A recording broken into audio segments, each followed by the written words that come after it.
Hello everyone, it's been a while since I posted a video and today I'm back and let me just share with you what a fair value gap is, what is it for, how to identify it in a chart and where can we use it in entering a trade. So fair value gap, or in short we call it FVG.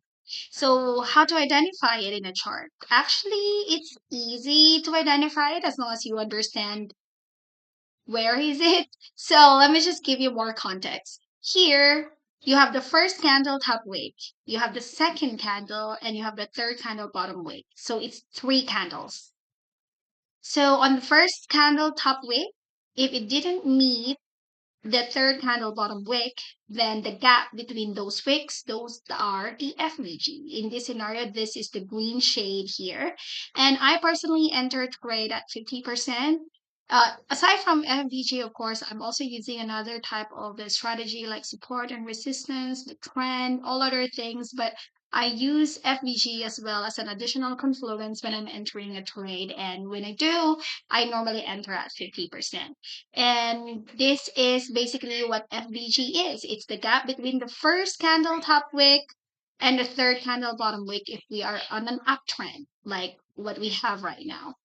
And FVG acts like a magnet, so in each time frame you would definitely see FVGs. And if your FVG is on the higher time frame, then of course it will be way stronger than the FVG on the lower time frame. Stronger means more price reaction whenever the price hit that point. So if you are a scalper or an intraday trader, of course, looking at the D or a day time frame is way longer for you. So you can go back down and focus on 5 minute time frame or a lower time frames. So let's just go back to 5 minute and find an FVG. So as I mentioned, FVG is a gap between first candle top wick and third candle bottom wick, which is represented by the green shade over here. And as you see, price goes up, created the gap, it passed that gap, but then since that FVG acts like a magnet, then it attracts the price to go back down, which it happened here. And at 50%, it still respected the gap as it didn't pass through this FVG. And as I mentioned, if I enter at 50%, then right now I'm already 40 pips in profit. If I enter at 29.50 and the price right now is 29.54, so that's definitely 40 pips in profit.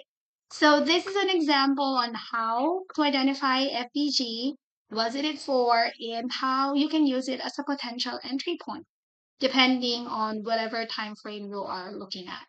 So I hope that this video is helpful, and I hope that this video answers questions about FVG. And in case if you have any questions as well, you feel free to let me know via giving comment on the comment section below, or just message me directly. I'll be happy to assist you on that. And thank you, and see you on the next video.